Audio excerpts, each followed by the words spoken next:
نبی علیہ السلام نے ارشاد فرمایا من فتحت لہو ابواب الدعاء فتحت لہو ابواب الرحمہ، جس پر اللہ تعالی دعا مانگنے کا راستہ کھول دے اس کے اوپر اللہ کی طرف سے رحمت کے دروازے کھل جاتے ہیں۔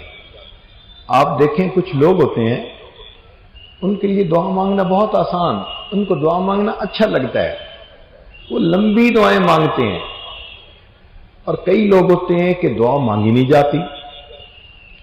چنانچہ اگر آپ غور کریں تو اکثر دعائیں منٹوں کی، آدھا منٹ، 1 منٹ، 2 منٹ، بس ہاتھ اٹھاتے ہیں اور ایک دعا پڑھی اور منہ پہ ہاتھ پھیر لیے۔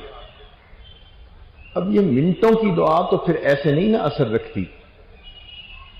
دعا مانگنے کا یہ تو طریقہ ٹھیک ہو، تو فرمایا کہ جس پر اللہ تعالیٰ دعا کے راستے کو کھول دے اس پر اللہ تعالیٰ کی رحمت کا دروازہ کھل جاتا ہے۔ حضرت ثوبان رضی اللہ تعالیٰ عنہ کہتے ہیں کہ نبی علیہ الصلوۃ والسلام نے ارشاد فرمایا لا يرد القدر الا الدعاء، قضاء و قدر کو دعا کے سوا کوئی چیز بدل نہیں سکتی۔ ولا يزيد في العمر الا البر، اور نیکی کے سوا عمر میں کوئی چیز اضافہ نہیں کر سکتی۔ وَإِنَّ الرَّجُلَ لَيُحْرَمُ الرِّزْقَ بِالذَّنبِ يُصِيبُهُ، اور بندہ اپنے گناہوں کے سبب ملنے والے رزق سے محروم کر دیا جاتا ہے۔ یعنی اللہ تعالیٰ تو رزق دینا چاہتے ہیں، ہم اس میں سٹاپر لگا دیتے ہیں، یہ ہمارے گناہ اس رزق کے راستے کی رکاوٹ بن جاتے ہیں۔ جتنا معصیت کے مرتکب ہوں گے اتنا رزق کی برکت اٹھا لی جائے گی، سب کچھ ہونے کے باوجود بھی پریشان۔ اس لیے تو فرمایا وَمَنْ أَعْرَضَ عَنْ ذِكْرِي فَإِنَّ لَهُ مَعِيشَةً ضَنْكَ، جو ہماری یاد سے آنکھ چرائے ہم اس کے رزق کو تنگ کر دیں گے۔ ہے کروڑوں پتی، کارخانہ بھی ہے، ایک کنٹینر ادھر پھنس گیا، دوسرا کنٹینر ادھر پھنس گیا، پیمنٹ دینے والے پیمنٹ نہیں دیتے، مانگنے والے تنگ کر رہے ہیں، اب پریشان۔ سب کچھ ہے، ہاتھ میں کچھ نہیں، تو تنگی ہوتی ہے، پریشانی ہوتی ہے، روتے ہیں بچوں کی طرح۔ یوں اللہ تعالیٰ بندے کے رزق کو تنگ کر دیتے ہیں۔ سیدہ عائشہ صدیقہ رضی اللہ تعالیٰ عنہ نبی علیہ الصلوۃ والسلام سے روایت فرماتی ہیں الدعاء ينفع مما نزل ومما لم ينزل، کہ دعا نفع دیتی ہے اس مصیبت کے لیے جو ابھی نازل نہیں ہوئی اور اس مصیبت کے لیے بھی جو نازل ہو چکی ہے۔ تو انسان حیران ہوتا ہے کہ جو نازل نہیں ہوئی اس کو تو چلو روک لیا جاتا ہوگا، جو نازل ہو چکی اس میں کیسے فائدہ؟ تو وہ فرماتی ہیں کہ نبی علیہ السلام نے فرمایا وَإِنَّ الْبَلَاءَ لَيَنْزِلُ فَيَلْقَاهُ دُعَاءُ فَيَعْتَلِجَانِ إِلَى يَوْمِ الْقِيَامَةِ، بلا آسمان سے نازل ہوتی ہے، نیچے سے بندے کی دعا اوپر جاتی ہے، یہ دونوں ایک دوسرے کو دھکیلتی ہیں، پش پل کرتی رہتی ہیں۔ بلا اس کو دھکیلتی ہے، یہ اس کو دھکیلتی ہے، دعا اس بلا کو قیامت تک نیچے نہیں اترنے دیتی۔ تو جو بلا نہیں اتری اس کے لیے بھی فائدے مند، اور جس کے اترنے کا فیصلہ ہو گیا دعا کرے تو اس کے لیے بھی فائدے مند۔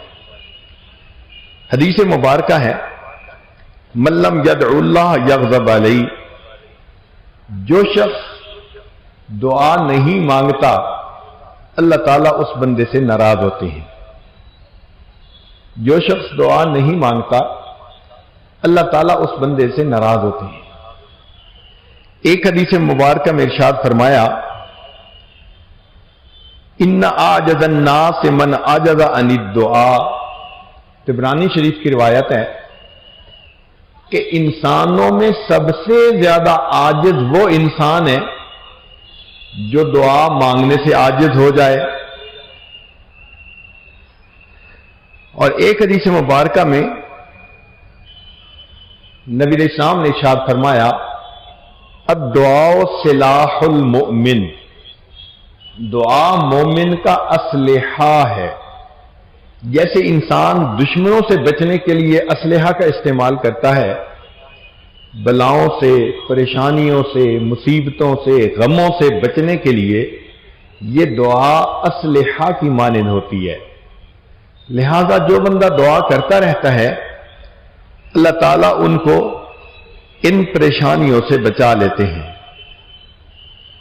نبی علیہ الصلوۃ والسلام نے اپنے چچا حضرت عباس رضی اللہ عنہ کو فرمایا کہ اے چچا جان اکثر الدعاء بالعافیہ، اللہ تعالیٰ سے عافیت کی دعا مانگا کریں کہ اللہ تعالیٰ عافیت والا معاملہ فرمائے. چنانچہ حدیث مبارکہ میں ہے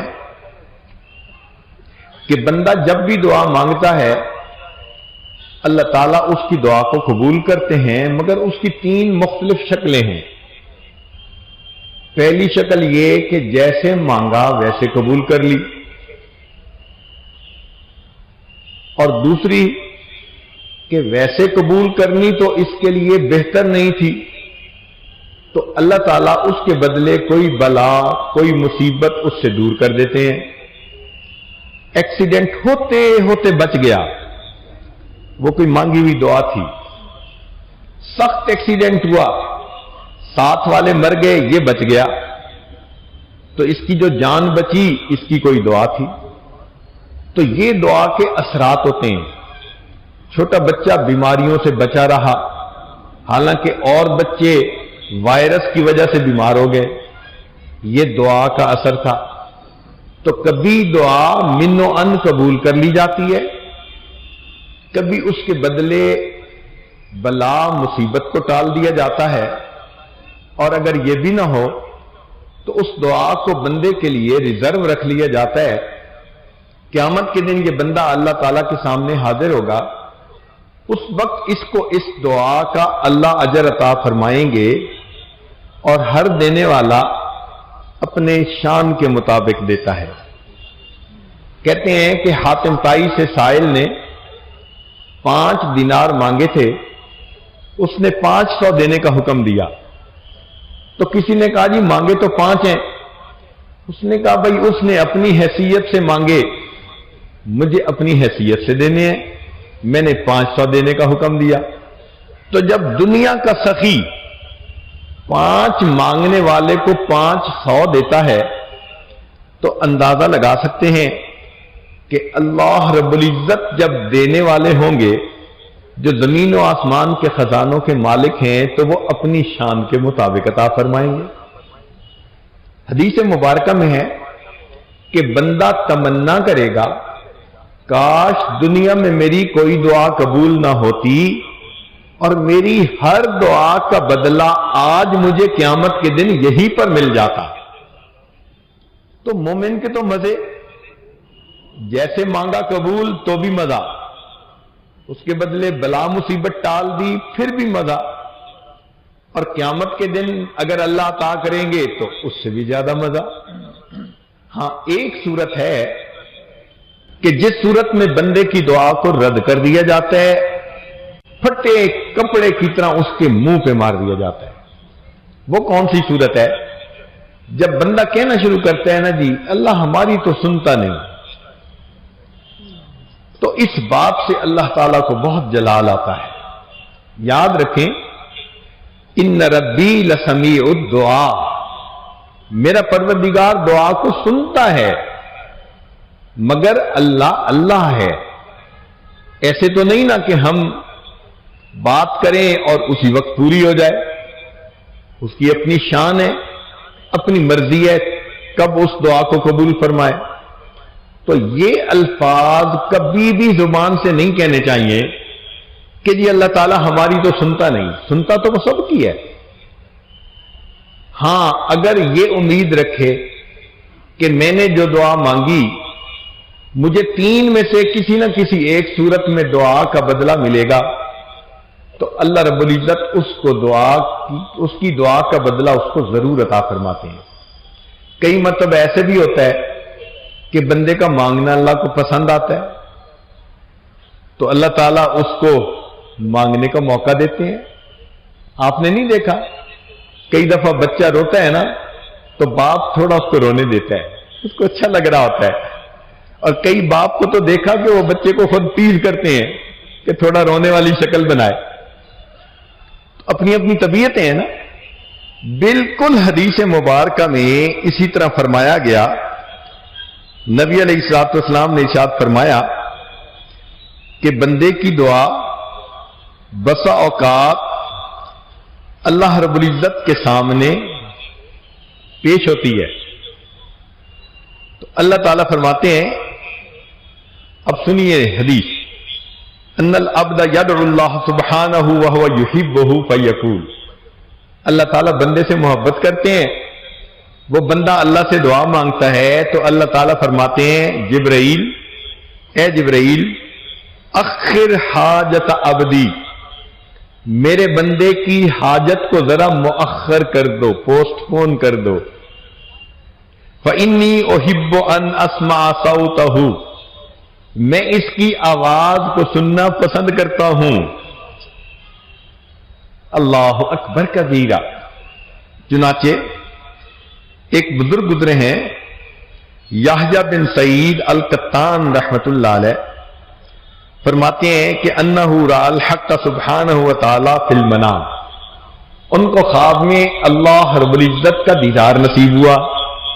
فقال، انہوں نے عرض کیا الہی کم ادعوک فلا تجیبنی، میں کب تک دعائیں مانگتا رہوں گا، آپ میری دعاؤں کو قبول نہیں فرماتے۔ فقال، ارشاد فرمایا یا یحییٰ لأنی احب ان اسمع صوتک، میں تیری آواز کو سننا پسند کرتا ہوں، اس لیے میں چاہتا ہوں کہ تم مجھ سے زیادہ سے زیادہ مانگتا رہے۔ تو کب دعا پوری ہوگی اس معاملے کو اللہ پہ چھوڑ دیں۔ یہ تھوڑی بات ہے کہ توفیق مل گئی، ارے بھائی کتنے لوگوں کو تو دعا کی توفیق ہی نہیں ہوتی۔ آپ ذرا غور کیجئے نا، اس عاجز کے پاس ایک صاحب آئے، کہنے لگے حضرت پتہ نہیں کیا پچھلے 8 سالوں سے دعا مانگنے کو دل ہی نہیں کرتا۔ اب یہ کتنی بڑی محرومی ہے کہ دعا مانگنے کو دل ہی نہ کرے، یہ ہے نا محرومی۔ دعا میں انسان کو رونا ہی نہ آئے، یہ ہے محرومی۔ کہتے ہیں کہ بنی اسرائیل کے ایک عالم تھے، وہ کہیں نفسانی تعلق میں پھنس گئے، علم تو تھا اگرچہ نفس غالب آ گیا، وہ گناہ کے مرتکب بھی ہوتے اور ڈرتے بھی کہ گناہ کی وجہ سے انسان محروم ہوتا ہے، پتہ نہیں میں کس نعمت سے محروم نہ ہو جاؤں۔ کچھ عرصہ چلتا رہا، کچھ عرصے کے بعد وہ حیران ہوئے، میں گناہ بھی کر رہا ہوں اور جو نعمتیں اللہ نے دی ہوئی تھی وہ سب نعمتیں بھی سلامت ہیں۔ تو کہنے لگے اللہ تو کتنا حلیم ہے، میں گناہوں پہ گناہ کر رہا ہوں اور آپ نے اپنی نعمتیں سلامت رکھی ہوئی ہیں۔ اللہ رب العزت نے الہام فرمایا میرے بندے تو محروم ہو رہا ہے، تجھے پتہ نہیں چل رہا۔ اللہ میں کس نعمت سے محروم ہوا؟ فرمایا جس دن سے تو کبیرہ کا مرتکب ہوا ہم نے تجھے رات کے آخری پہر میں رونے کی لذت سے محروم کر دیا۔ تب ان کا خیال آیا کہ ہو جب سے میں گناہ کا مرتکب ہوا مجھے کبھی تہجد میں رونا ہی نہیں آیا۔ تو انسان محروم ہو جاتا ہے، اور اگر اللہ تعالیٰ دعا کا راستہ کھول دیں، دعا کی توفیق دے دیں تو یہ تو اللہ تعالیٰ کی طرف سے بہترین معاملہ ہوتا ہے۔ یاد رکھیں انسان اپنے بچاؤ کے جتنے اسباب اختیار کرتا ہے ان میں سب سے بہتر سبب دعا ہوتی ہے. دعا سے بہتر سبب اور کوئی نہیں ہو سکتا. لہذا ہر معاملے میں دعا کرنی چاہیے. حدیث مبارکہ ہے کہ جو شخص چاہے کہ سختی میں میری دعا قبول ہو اس کو چاہیے کہ وہ خوشحالی میں دعا کرے تاکہ اللہ تعالیٰ سختی کے عالم میں اس کی دعا کو قبول فرما لے. دعا ایک عجیب ہے کہ اگر خالص دنیا کے لیے مانگے اللہ دنیا کی یہ ضرورت پوری کر دے یہ کر دے تو بھی عبادت ہے. یہ ایک امتیازی شان ہے اس عمل کی. باقی اعمال دنیا کی نیت سے کریں تو اجر نہیں ملے گا، آخرت کی نیت. دعا ایک ایسا عمل ہے خالصتاً دنیا کی ضرورت ہے اور دنیا مانگ رہا ہے یا اللہ مجھے کھانا دے دے، مجھے جوتے دے، کپڑے دے. خالص دنیا کی چیز مانگ رہا ہے. دعا پھر بھی عبادت. علماء نے اس کی وجہ بیان فرمائی. وہ فرماتے ہیں اصل میں دعا مانگنے میں انسان کو تواضع اختیار کرنی پڑتی ہے. مانگنے والا سائل ہوتا ہے، اس تواضع کی وجہ سے اگرچہ دنیا مانگ رہا ہے اللہ نے اس دنیا مانگنے کو بھی عبادت میں شامل فرما لیا. ایک ہوتا ہے خالق سے مانگنا، ایک ہوتا ہے مخلوق سے مانگنا. اس میں زمین آسمان کا فرق ہے. آپ نے دیکھا ہوگا کہ مخلوق اگر اس معیار پہ پہنچے جہاں وہ دے سکتے ہو تو اپنوں کو نوازتے ہیں. حکومت مل گئی تو جو قریبی ہوتے ہیں ان کو نوازا. فیکٹری چل گئی تو جو قریبی ہوں گے ان کے لوگوں کو نوکریاں دی. تو مخلوق کا یہ دستور وہ اپنوں کو نوازتے ہیں. مگر خالق کا معاملہ اور ہے. وہ پروردگار اس دنیا میں اپنوں کو بھی نوازتا ہے غیروں کو بھی دیتا ہے. چنانچہ کفار کی بھی وہ مرادیں پوری کر دیتا ہے، ان کی تمنائیں بھی پوری کرتا ہے. وہ پروردگار اس دنیا کے اندر رحمان کی صفت کا ظہور کرتا ہے. جہاں وفادار کو دیتا ہے وہاں غدار کو بھی دیتا ہے. بلکہ سمجھ لیں کہ وفاداروں کو تو دال روٹی پہ ہی خوش کر دیتا ہے. فرماتے ہیں اگر یہ سارے غدار ہوتے میں ان کی چھتوں کو سونے کا بنا کے رکھ دیتا، دنیا میں ہی ان کو دے دیتا. تو اس لیے وہ پروردگار سب کو دنیا میں عطا فرماتا ہے. ہم نے دیکھا کہ مخلوق اگر کبھی دیتی بھی ہے تو غصے سے. آپ گاڑی پہ سفر کر رہے ہیں، والدہ صاحبہ پیچھے بیٹھی ہیں، ایک لائٹ کے اوپر گاڑی کھڑی ہوئی، مانگنے والا کوئی آ گیا، اس نے آ کے گاڑی کا شیشہ کھٹکھٹایا. آپ اشارہ کرتے ہیں کہ بھئی معاف کر دو، مگر وہ لوگ بھی بڑے صاحب استقامت ہوتے ہیں تو آپ کے اشارے کی پرواہ نہیں کرتے، کھٹکھٹاتے رہتے ہیں. اب آپ کو غصہ آنا شروع ہوا. بھئی جب اسے کہہ دیا کہ بھئی معاف کرو پھر کیوں کھٹکھٹا رہا ہے؟ اتنے میں پیچھے سے والدہ صاحبہ کہتی ہیں بیٹا اگر کچھ کھلے پیسے ہیں تو دے دو. اب آپ مجبور ہو گئے، والدہ نے کہہ دیا تو آپ شیشہ کھول کے پیسے تو دیتے ہیں، دیکھتے غصے سے ہیں کہ بھئی میں نے اسے کہا تھا معاف کرو، معافی نہیں کرتا. تو بسا اوقات مخلوق دیتی بھی ہے تو غصے سے دیتی ہے، مگر اللہ تعالیٰ کا معاملہ اور ہے. وہ پروردگار غصے سے کبھی بھی نہیں دیتا، جب بھی دیتا ہے ہمیشہ پیار سے دیتا ہے، ہمیشہ پیار سے عطا فرماتا ہے. مخلوق کے اندر ایک بات اور دیکھی، ایک دفعہ مانگیں تو دے دیں گے، دوسری دفعہ مانگیں تو ذرا بوجھ سمجھیں گے، تیسری دفعہ کنی کترائیں گے اور چوتھی مرتبہ تو جھنڈی دکھا دیں گے اور کہیں گے یار یہ کیسا بندہ ہے، ہر وقت مانگتا ہی رہتا ہے، شرم ہی نہیں آتی. دروازہ بند کر دیں گے. ملنا چھوڑ دیں گے، تعلق توڑ لیں گے، وہ تو ہر وقت ہی مانگتا ہے۔ تو مخلوق کے معاملے میں دیکھا کہ بار بار مانگو تو مخلوق دروازے بند کر دیتی ہے، دور کر دیتی ہے۔ قربان جائیں اس پروردگار پر، اللہ تعالیٰ سے ایک دفعہ مانگیں وہ دیتا ہے، دوسری دفعہ مانگیں وہ دیتا ہے، تیسری دفعہ مانگیں وہ دیتا ہے، بار بار مانگیں وہ بار بار دیتا ہے۔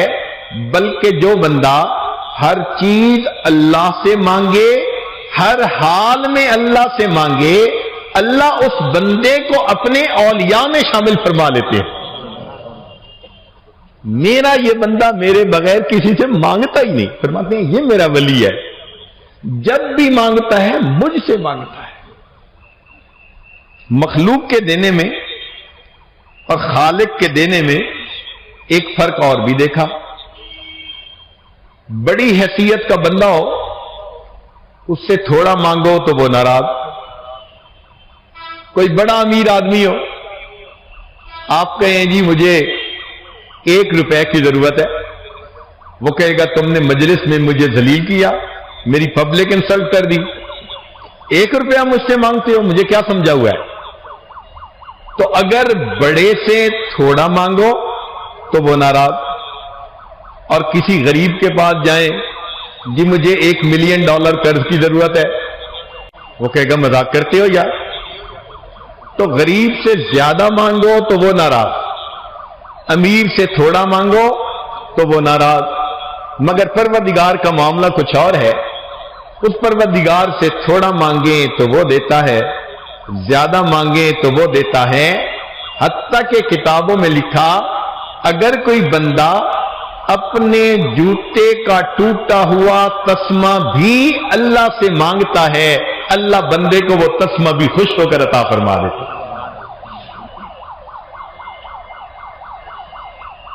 ایک ہم نے فرق اور بھی دیکھا، کسی کے پاس جائیں جی مجھے ضرورت ہے، وہ کہے گا جی میرا بڑا دل چاہتا ہے کہ میں آپ کو خالی نہ بھیجوں، کاروبار ہی نہیں چل رہا، حالات ہی سازگار نہیں ہے۔ تو مخلوق مدد کرنا چاہتی ہے مگر حالات سازگار نہیں ہوتے۔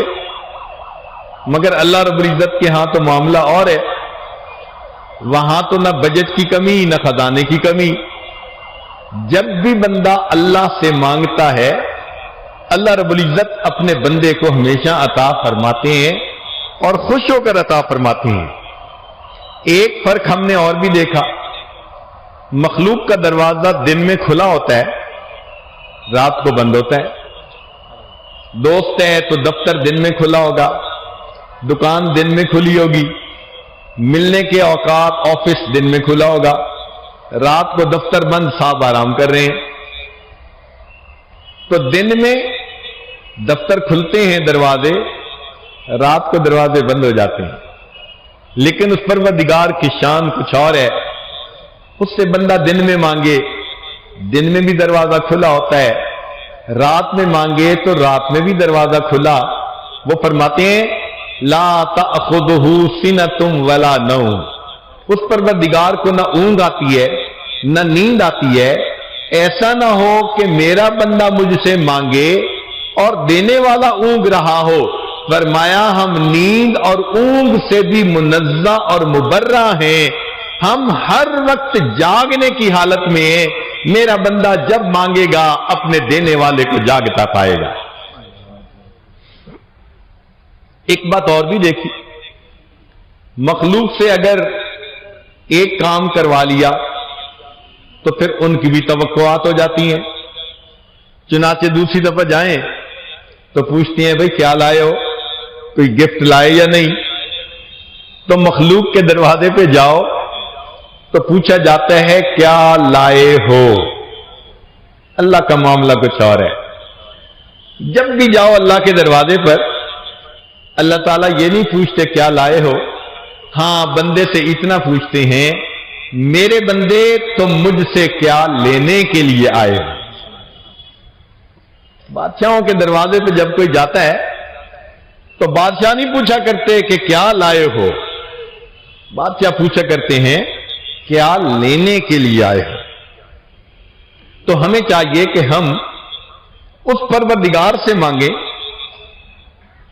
مخلوق سے مانگنے کی ضرورت ہی ختم ہو جائے گی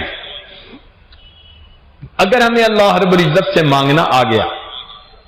مگر مشکل یہ ہے کہ آج کل ہم دعائیں پڑھتے ہیں، دعائیں کرتے نہیں ہیں۔ دعائیں پڑھنے سے دعا قبول نہیں ہوتی، دعا مانگنے سے دعا قبول ہوتی ہے۔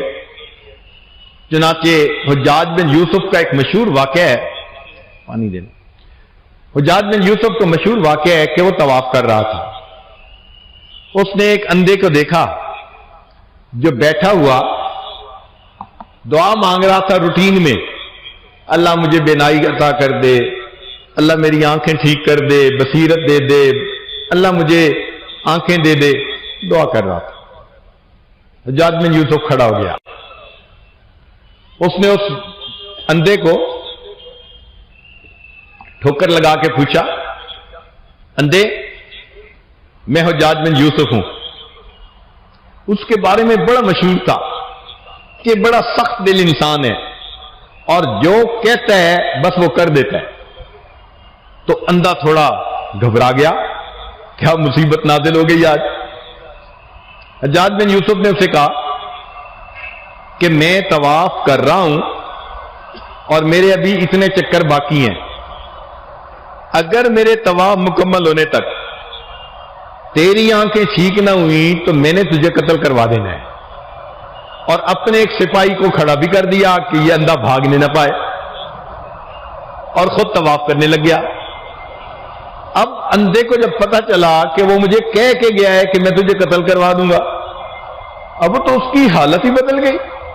پہلے تو دعا پڑھ رہا تھا، اب یا اللہ پہلے تو بینائی کا سوال تھا، اب تو زندگی کا سوال ہے۔ جو رویا، جو مانگا اس نے، کہتے ہیں کہ حجاج بن یوسف کے آنے سے پہلے اللہ نے اس کو بینائی عطا فرمائی۔ حجاج بن یوسف نے اسے کہا کہ جیسے تم پہلے دعا کر رہے تھے نا، ساری عمر حرم میں بیٹھ کے کرتے رہتے، تمہاری وہ دعا قبول نہ ہوتی، تم پڑھ رہے تھے دعا۔ جب تمہارے دل کو چوٹ لگی نا اور دل تڑپا، اب تم نے دعا مانگی، اور اللہ کا وعدہ ہے امن یجیب المضطر اذا دعا۔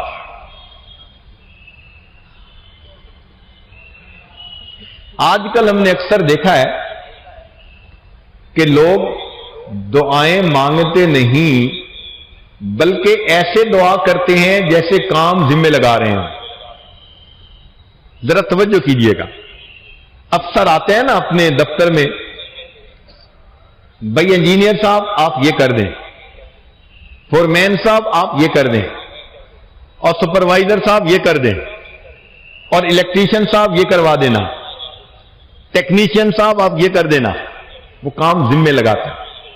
کبھی اپنی دعا کا انالیسس کریں، ہماری دعا بھی اسی طرح، اللہ میرے بیٹے کا نکاح ہو جائے، بیٹی کو بیٹا مل جائے، چھوٹے بیٹے کو نوکری مل جائے، فلاں کو یہ ہو جائے۔ ہمارا انداز اس طرح کا ہوتا ہے کہ معاذ اللہ ہم کام اپنے پروردگار کے ذمہ لگا رہے ہیں۔ ایسے تو دعا قبول نہیں نہ ہوتی۔ تو دعا میں کام ذمہ نہ لگائیں، مانگنا ابدیت ہے، عاجزی چاہتا ہے۔ تو دعا میں انسان کو اللہ رب العزت سے مانگنا پڑتا ہے۔ ایک بات اور بھی سن لیجئے، دعا کروانا بھی بڑی اچھی عادت ہے۔ دعا کروانا بھی بہت اچھی عادت ہے۔ نبی علیہ الصلوۃ والسلام دعا کرتے بھی تھے، دعا کرواتے بھی تھے۔ حدیث پاک میں عمر لانو عمرے کے لیے تشریف لے جانے لگے، نبی علیہ السلام نے فرمایا اے بھائی ہمیں اپنی دعاؤں میں یاد رکھنا۔ تو نبی علیہ السلام نے دعا کی بھی ہے، کروائی بھی ہے، امت کو تعلیم دی۔ تو ہم بھی دعا کریں بھی، کروائیں بھی۔ تو یہ اچھی عادت ہے، استاد سے دعا لینا، ماں باپ سے دعا لینا، بڑوں سے دعا کروانا، یہ ایک بہت اچھی عادت ہے۔ لیکن اس سے بھی ایک اور زیادہ اچھی عادت ہے، وہ یہ ہے کہ دعائیں کروانے کی بجائے دعائیں لینے والے بنا کریں۔ دعا کروانا تو یہ ہو گیا نا، امی دعا کر دیں، استاد جی دعا کر دیں، حضرت صاحب دعا کر دیں، یہ ہوا دعا کروانا۔ اور دعا لینا کس کو کہتے ہیں؟ کہ انسان اتنا اچھا طالب علم بنے، استاد دیکھے دل سے دعا نکلے، اتنا اچھا سالک بنے، شیخ دیکھے دل سے دعا نکلے، اتنا اچھا بیٹا فرما بردار بنے، ماں دیکھے دل سے دعائیں نکلے۔ جو شخص دعائیں لینے والا بن جاتا ہے اس پر اللہ کی رحمتوں کے دروازے کھل جاتے ہیں۔ تو نوجوان بچے دعائیں لینے والے بنے، اس لیے کہ اللہ کے دروازے پر آنے میں دیر ہوتی ہے، ملنے میں دیر نہیں ہوا کرتی۔ اللہ تعالیٰ کے دروازے سے ملنے میں دیر نہیں ہوا کرتی۔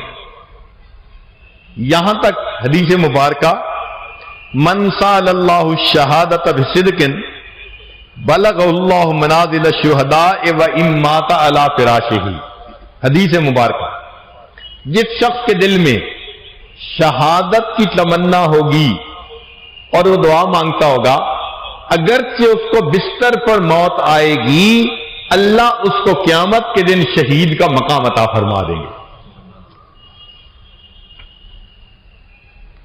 اللہ رب العزت کے ہاں ایک دستور ہے کہ مانگنے والے کو اس کی توقع سے زیادہ دیتے ہیں، مانگنے والے کو اس کی توقع سے زیادہ دیتے ہیں۔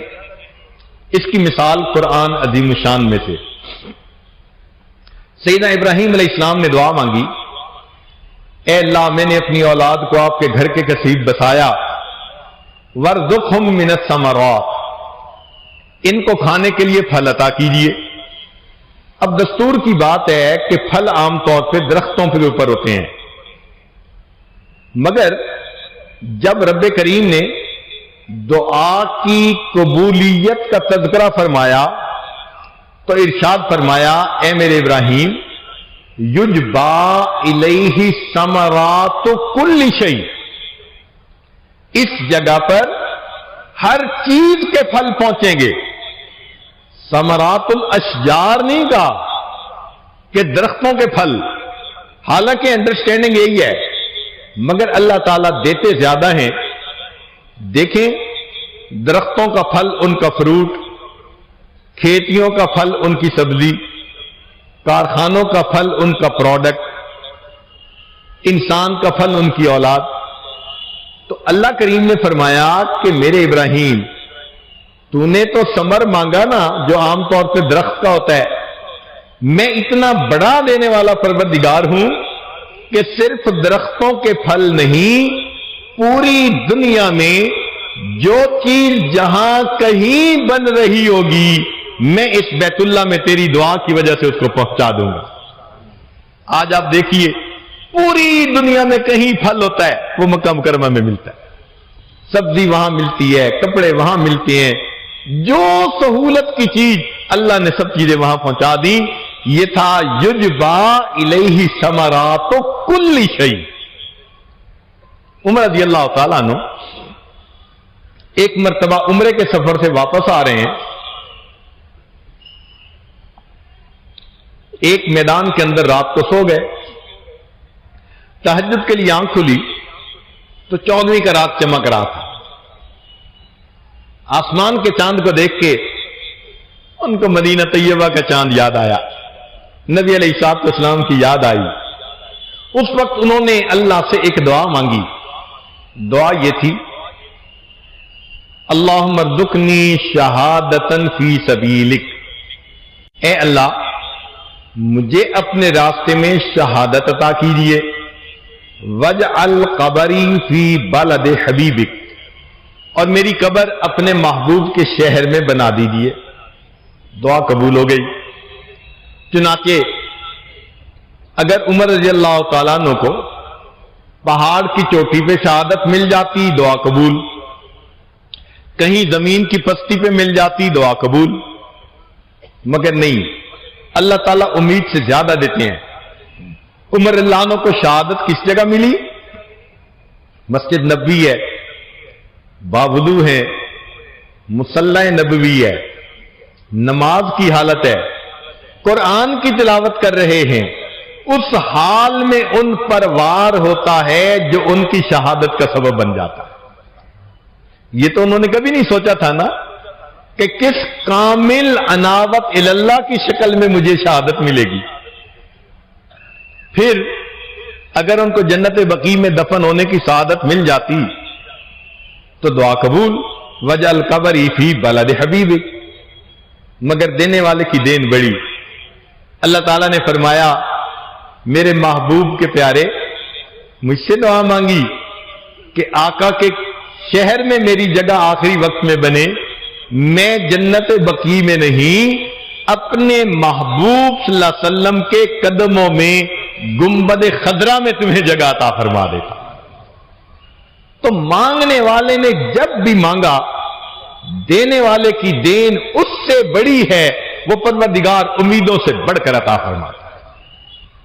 کئی مرتبہ ذہن میں یہ بات آتی ہے اور جی ہم تو دعا کے قابل ہی نہیں ہیں، بڑے گناہگار ہیں۔ کبھی بھی اس وجہ سے دعا سے نہ رکیں کہ ہم گناہگار ہیں، اس لیے کہ وہ پروردگار صرف نیکوکاروں کی دعا کو قبول نہیں کرتا، وہ گناہگاروں کی دعا کو بھی قبول کر لیتا ہے۔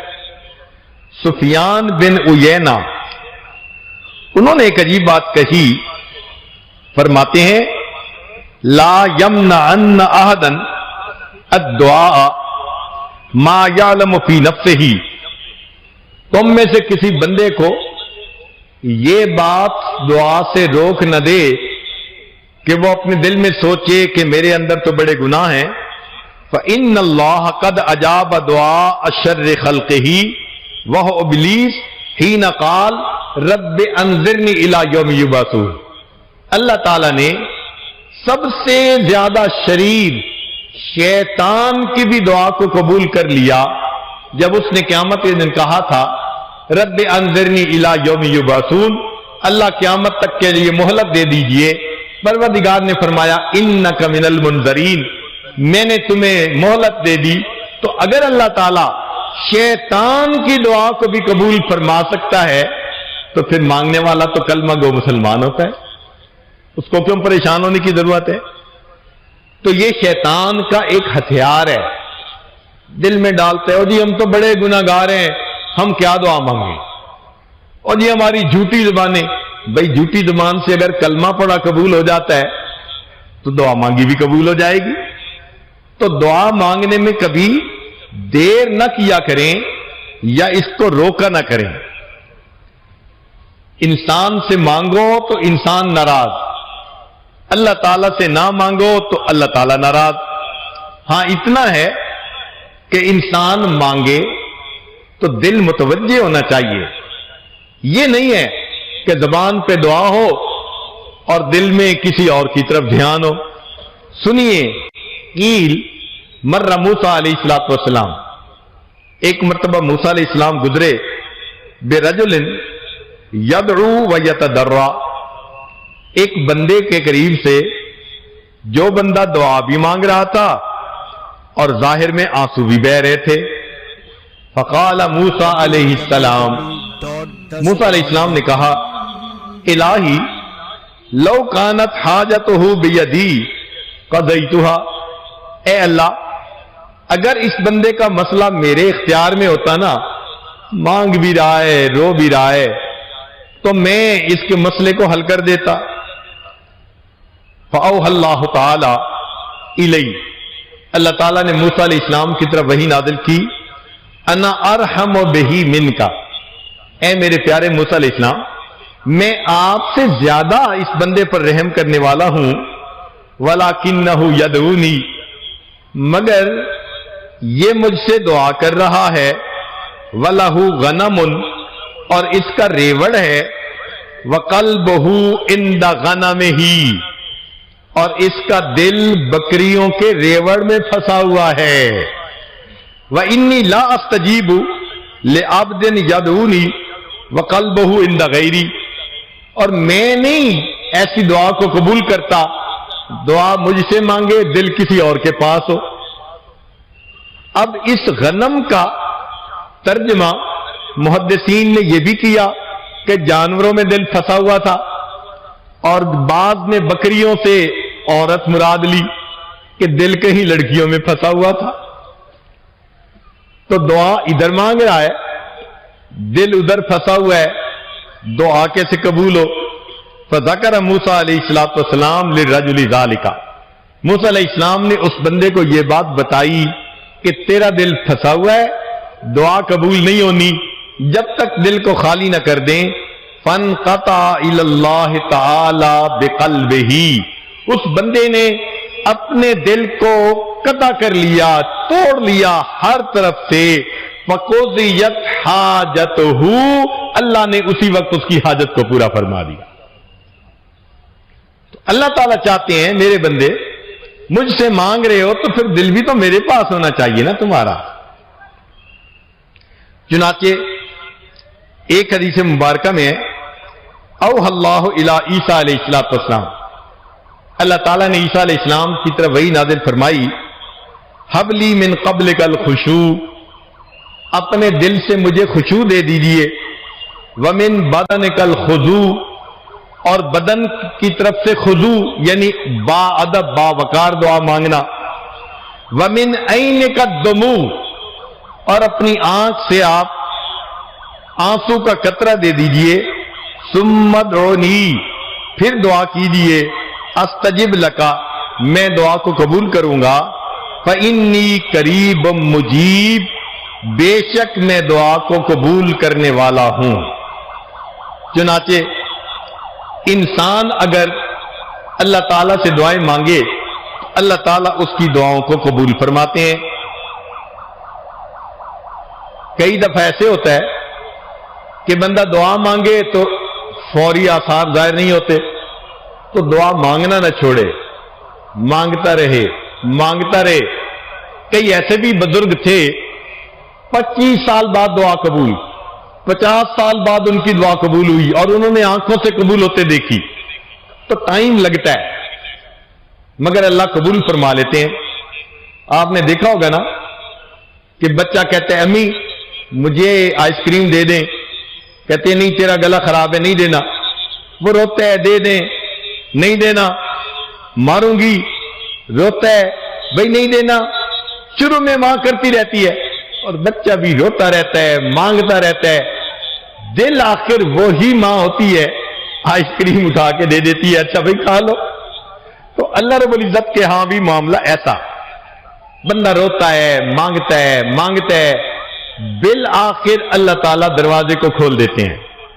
چنانچہ قال صلی اللہ علیہ وسلم، نبی علیہ السلام نے فرمایا، بڑی پیاری حدیث ہے، والذی نفسی بیدہ، قسم ہے اس ذات کی جس کے قبضے میں میری جان ہے، ان العبد لیدعو اللہ تعالی وہو علیہ غضبان، بندہ اللہ سے دعا مانگتا ہے اور اللہ تعالیٰ بندے سے ناراض ہوتے ہیں، غضبان ناراض، ویورض عنہ، اللہ اعراض فرماتے ہیں، اس کی دعا کو قبول نہیں کرتے، ثم یدعو، وہ بندہ پھر دعا مانگتا ہے، ویورض عنہ، اللہ پھر اعراض فرماتے ہیں، ثم یدعو، پھر وہ مانگتا ہے، ویورض عنہ، اللہ پھر اعراض کرتے ہیں، ثم یدعو، پھر جب چوتھی دفعہ مانگتے ہیں، فیقول اللہ تعالی للملائکہ، اللہ ملائکہ سے فرماتے ہیں، ابا عبدی ان یدعو غیری، لگتا ہے میرے بندے نے یہ فیصلہ کر لیا میرے غیر سے نہیں مجھ سے ہی مانگتا رہے گا، فقد استجبت لہ، چلو میں نے اس کی دعا کو قبول فرما لیا۔ تو بار بار مانگنے سے پھر اللہ تعالیٰ بندے کی دعا کو قبول فرما لیتے ہیں۔ تو ہمیں بھی چاہیے کہ ہم اللہ رب العزت سے مانگیں تو بار بار مانگیں، صرف ایک بار مانگ لینا کافی نہیں ہوتا۔ اب یہاں پر نقطے کی بات، لب لباب، کہ اللہ تعالیٰ کو دو چیزیں پسند ہیں جن کی وجہ سے دعا قبول ہوتی ہے۔ ایک تو یہ کہ اللہ تعالی کے سامنے بندہ اپنے عمل کا وسیلہ پیش کرے، اپنے عمل کا وسیلہ پیش کرے۔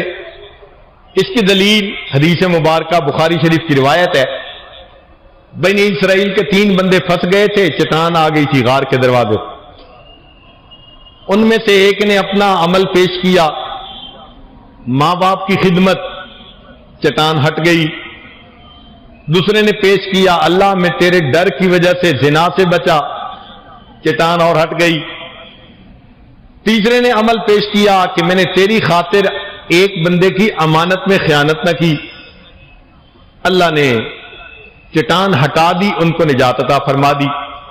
تو اس حدیث مبارکہ سے پتہ چلا کہ یا تو بندہ اپنے عملوں کو پیش کرے۔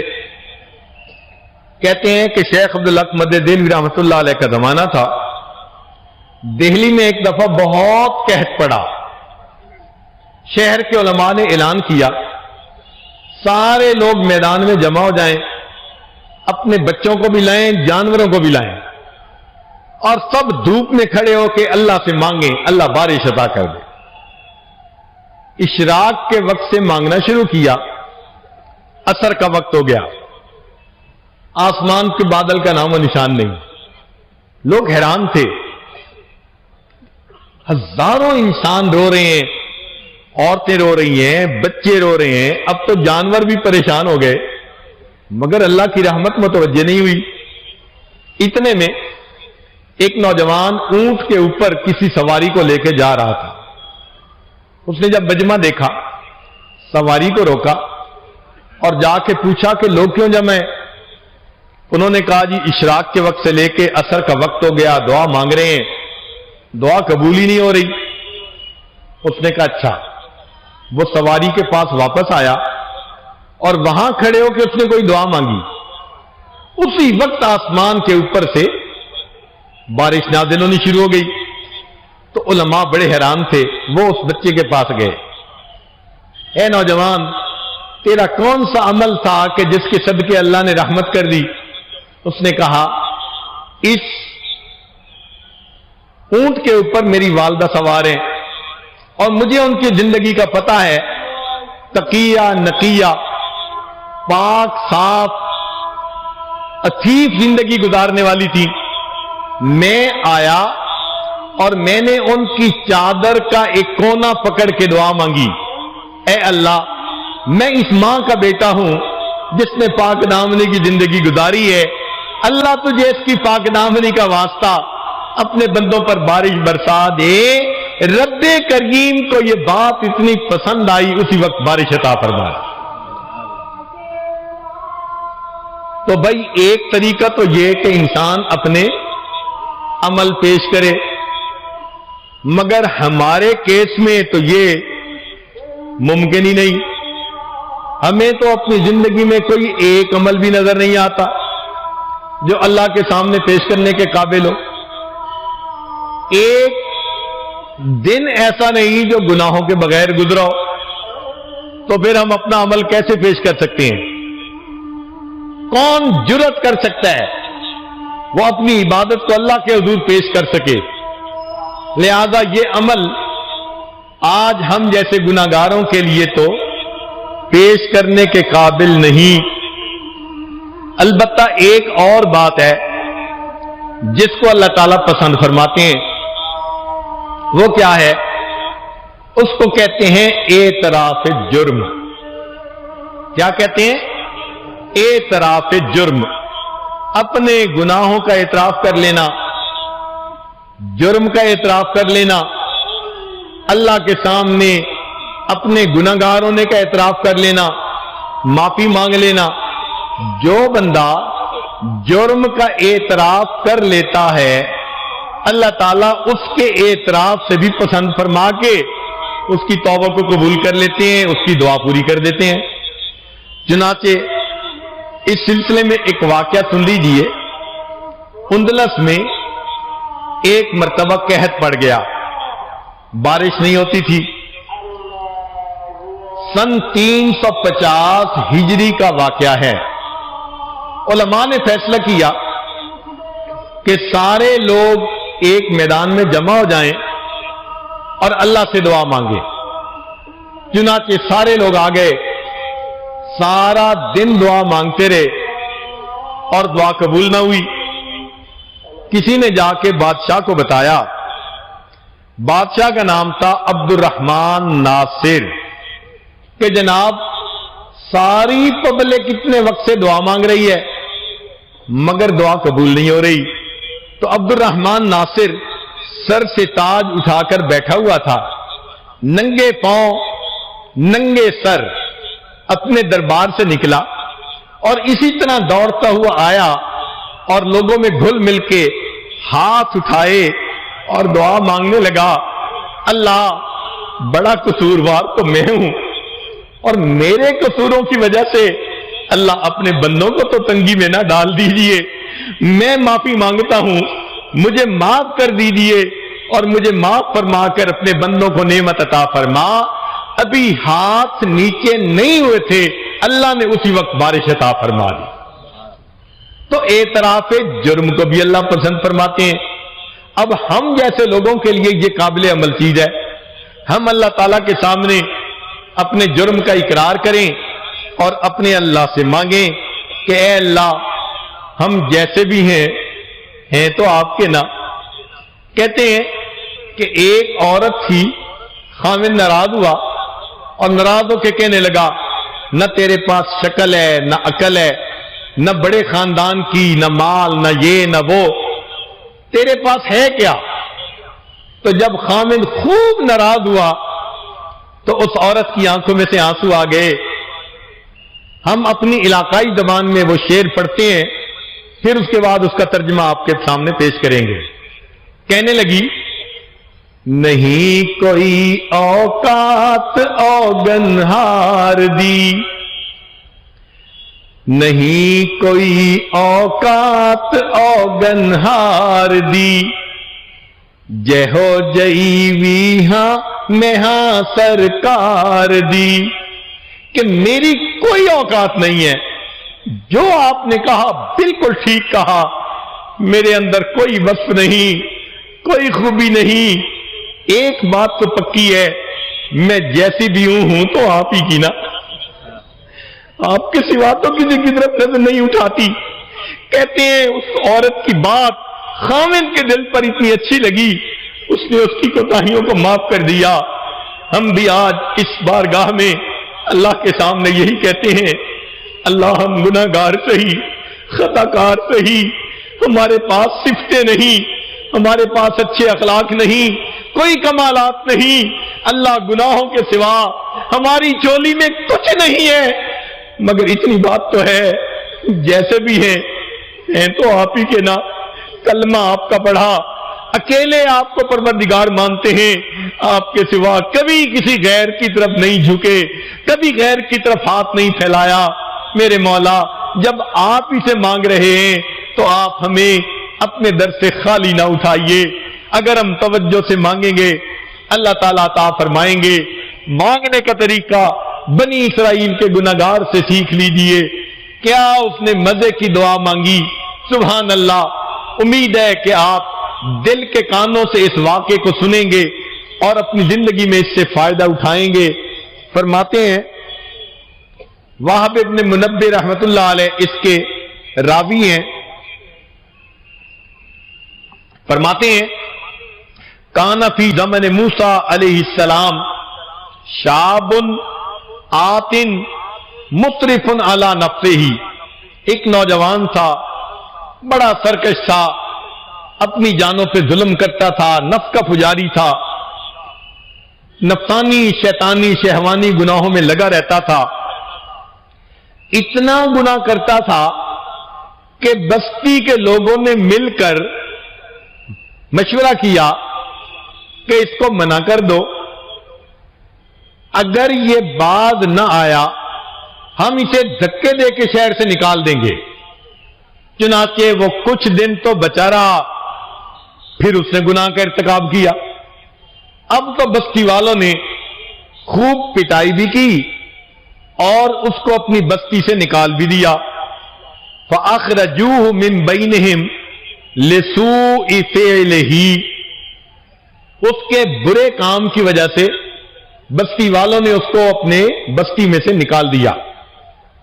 اب بستی سے باہر نکل کے ویرانے میں وہ رہ گیا. اللہ کی شان، چند دن وہاں رہا، نہ کھانا تھا نہ پینا تھا نہ کوئی اور چیز تھی، بیمار ہو گیا، کوئی دوائی دینے والا نہیں تھا، کوئی پرسان حال نہیں تھا. اس ویرانے کے اندر اس کی وفات ہو گئی. فحضرتہ الوفات فی خربۃ علی باب البلد، شہر کے دروازے کے سامنے ویرانے میں اس کی وفات ہو گئی. فاوحی اللہ الی موسیٰ علیہ السلام، اللہ تعالیٰ نے موسیٰ علیہ السلام کی طرف وحی نازل فرمائی، ان ولی من اولیائی، میرے اولیاء میں سے ایک ولی، حضرہ الموت فاحضرہ، اس کو موت آ گئی ہے، آپ جائیے، وغسلہ، اس کو غسل دیجئے، وصلی علیہ، اور اس کی نماز جنازہ پڑھیے، وقل، اعلان کر دیجئے، لمن کثر عصیانہ، جس بندے کے گناہ بہت زیادہ ہو، یحضر جنازتہ، اگر وہ اس کے جنازے پڑھنے کے لیے حاضر ہو جائے، لأغفر لہم، تو میں ان کے گناہوں کو بھی معاف کر دوں گا. وَاحْمِلْهُ إِلَيَّ لِأَكْرَمَ مَثْوَاهُ، اس کو میرے پاس لائیے، دفن کر دیجئے، میں اپنے اس بندے کا اکرام کروں. فنادا موسیٰ علیہ السلام، موسیٰ علیہ السلام نے اعلان کروا دیا، فی بنی اسرائیل، بنی اسرائیل میں، فَكَثُرَ النَّاسِ، بہت سارے لوگ جمع ہوں گے. ہر بندہ چاہتا تھا کہ جنازہ پڑھنے سے گناہ معاف ہوں گے. میت دو طرح کے ہوتے ہیں، بعض ایسے ہوتے ہیں کہ جنازہ پڑھنے والوں کی وجہ سے اللہ میت کی مغفرت فرما دیتا ہے. حدیث مبارکہ میں ہے، اگر 40 ایمان والے کسی کا جنازہ پڑھ لیں، اللہ اس گناہگار مومن کی خطاؤں کو معاف فرما دیتے ہیں. اور کئی میت ایسے بھی ہوتے ہیں کہ ان کا جنازہ پڑھ لینے سے پڑھنے والوں کی مغفرت ہو جاتی ہے. یہ ان میں سے تھے. چنانچہ بنی اسرائیل والے سارے کے سارے جنازہ پڑھنے کے لیے آ گئے. ذرا سنیے گا، فلما حضروہ عرفوا، جب بستی کے لوگ پہنچے اور انہوں نے دیکھا تو انہوں نے پہچان لیا.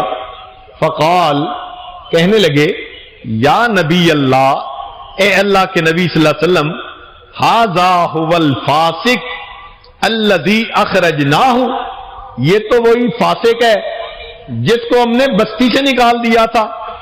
فتعجب موسیٰ من ذالک، موسیٰ علیہ السلام کو بھی بڑا تعجب ہوا. بات تو ایسی ہے. فاوحی اللہ الیہ، اللہ رب العزت نے وحی نازل فرمائی، صدقوا وہم شہدائی، الا انہ لما حضرت الوفات فی ھذی الخربۃ، یہ لوگ ٹھیک کہتے ہیں، مگر بات یہ ہے کہ جب اس نوجوان کو اس ویرانے میں موت آنے لگی، نظر یمنتن و یسرتن، اس نے اپنے دائیں دیکھا اور اپنے بائیں دیکھا. فلم یرا حمیمن، اس نے کوئی دوست نہ دیکھا. ولا قریبن، نہ کوئی قریبی دیکھا، کوئی تھا ہی نہیں. ورا نفسہ غریبتن وحیدتن ذلیلتن، اور اس نے اپنے آپ کو اکیلا، پردیسی اور ذلیل دیکھا. فرفع بصرہ الیہ، جب کوئی نظر نہ آیا اس وقت اس بندے نے آسمان کی طرف نظر اٹھا کر دیکھا. وقال، اور کہنے لگا، الہی عبد من عبادک، اللہ تیرے بندوں میں سے میں بھی ایک بندہ ہوں. غریب من بلادک، اپنے دیش سے دھکے دے کے نکال دیا گیا ہوں. لو علمت، اگر میں جان لیتا، ان عذابی یزید فی ملک کا، اگر عذاب دے دینا اس سے آپ کی ملک میں شان میں اضافہ ہو جاتا، وعفو کا انی ینقص من ملک کا، اور مجھے معاف کر دینے سے آپ کے خزانوں میں کوئی کمی آ جاتی، لما سألتک المغفرہ، میں آپ سے مغفرت نہ مانگتا، ولیس لی ملجأ ولا رجاء الا انت، اللہ میرا تو کوئی ملجا اور ماوا تیرے سوا اب ہے نہیں، وقت سمعت فیما انزلت انکا قلت، اور میں نے یہ بھی سنا ہے کہ آپ نے یہ ارشاد فرمایا ہے، انی انا الغفور الرحیم، کہ میں بڑا غفور اور رحیم ہوں، فلا تخیب رجائی، اللہ مجھے نا امید نہ کرنا، یا موسیٰ، اے موسیٰ علیہ السلام، افکان یحسن بی ان اردہ، یہ مجھے بات کیا اچھی لگتی کہ میں اس کی دعا کو رد کر دیتا، وہ غریب، وہ پردیسی تھا، علی ہذہ صفت، اس صفت کے اوپر، وقت توسل الی بھی، اس نے میری رحمت کے ساتھ میرا توسل پایا، وتضرع بین یدی، میرے سامنے رویا گڑ گڑا پڑا، وعزتی، مجھے اپنی عزت کی قسم، لو سالنی فی المذنبین من اہل الارض جمیعا، اگر وہ بندہ ساری دنیا کے گناہگاروں کے بارے میں مجھ سے سوال کرتا، لوہبتہم، میں ان گناہگاروں کو معاف کر دیتا، لذل غربتہ، اس کے اس پردیسی ہونے کی وجہ سے، یا موسیٰ انا کہف الغریب، میں پردیسی کی پناہ گاہ ہوں، وحبیبہ، جس کا کوئی نہیں ہوتا، اے موسیٰ علیہ السلام میں اس کا دوست ہوتا ہوں، وطبیبہ، میں اس کا طبیب ہوتا ہوں، وراحمہ، اور میں اس پر رحمت کرنے والا ہوتا ہوں۔ وہ کتنا پیارا پروردگار ہے کہ اگر ایک بندہ دیکھتا ہے اب اس کا کوئی بھی قریبی نہیں، اللہ کو پکارتا ہے، اس فاسق کو اللہ ولایت کا وہ درجہ دے دیتے ہیں، فرماتے ہیں جو جنازہ پڑے گا ہم اس کی بھی مغفرت کر دیں گے، فرماتے ہیں اگر اس نے تو اپنی مغفرت مانگی، اگر دنیا کے تمام گناہگاروں کی مغفرت مانگتا تو میں پروردگار سب کی مغفرت کر دیتا۔ معلوم ہوا اگر گناہگار مانگے اور واقعی اللہ کے سامنے نادم ہو کر مانگے، گناہوں کا اعتراف کر کے مانگے، اللہ رب العزت کی رحمت جوش میں آتی ہے۔ آج اسی معاملے کو اللہ کے سامنے آزمائیے، اپنے گناہوں سے سچی توبہ کر کے اللہ کی رحمت کو طلب کیجئے، رب کریم ہمارے گناہوں کو معاف فرما دے اور ہمیں اللہ تعالیٰ اپنے دربار سے خالی نہ لوٹائے۔ ہم اچھی طرح جانتے ہیں اے پروردگار عالم کہ ہم نے ساری عمر کلمہ پڑھا، بال سفید کر بیٹھے، ان الملوک اذا شابت عبیدہم، اللہ جب خدمت کرنے والے غلام خدمت کرتے کرتے بوڑھے ہو جاتے ہیں تو پھر ان کے مالک ان کو آزاد کر دیا کرتے ہیں، فی رقہم آتقوہم اتقا حراری۔ اے اللہ ہم نے بھی تو کلمہ پڑھتے پڑھتے بال سفید کر دیے، میرے مولا آج ہمیں بھی جہنم کی آگ سے آپ بری فرما دیجئے۔ ہمارے پاس عمل پورا کوئی نہیں جو آپ کے سامنے پیش کر سکے، سفید بالوں کی لاج رکھ لیجئے، ہمارے ہاتھ نہ لوٹا دیجئے۔ اللہ ہم اچھی طرح جانتے ہیں جو آپ کے دروازے سے خالی جاتا ہے وہی بدبخت ہوتا ہے، اے اللہ اس کے لیے کوئی دوسرا دروازہ نہیں۔ میرے مولا دنیا میں روٹی کا سوال کرنے والا ایک دروازے سے نہ مانگے نہ پائے، وہ دوسرے دروازے پہ چلا جاتا ہے، تیسرے پہ چلا جاتا ہے، اس کو پرواہ نہیں ہوتی۔ اللہ مسئلہ تو ہمارا ہے، ان کے سوا آپ کے دروازے کے سوا کوئی دوسرا دروازہ نہیں۔ میرے مولا تم ہی سے مانگیں گے تم ہی دو گے، تمہارے در سے ہی لو لگی ہے، اے کریم آپ ہی کے در سے لو لگا کر بیٹھے ہیں۔ ہم تو یہ مت پوچھئے گا میرے بندوں کیا لائے ہو، ہاں یہ ضرور پوچھ لیجئے گا میرے بندوں کیا لینے کے لیے آئے ہو۔ اے اللہ ہم آج کی اس محفل میں آپ کو منانے کے لیے آئے ہیں، آپ کو اپنا بنانے کے لیے آئے ہیں، اپنے مردہ دلوں کو زندہ کروانے کے لیے آئے ہیں۔ اے کریم اٹھے ہاتھوں کی لاج رکھ لیجئے، مولا آپ کی رحمت کی نظر بشر ہاتھی کی طرف اٹھ جاتی ہے، دنیا کے شراب خانے سے نکال کے اس کو اپنی محبت کی شراب پلا دیتے ہیں۔ آپ کی رحمت کی نظر فضیل بن عیاض پہ اٹھ جاتی ہے، دنیا کے ڈاکوؤں کی سرداری سے نکال کے ولیوں کا سردار بنا دیتے ہیں۔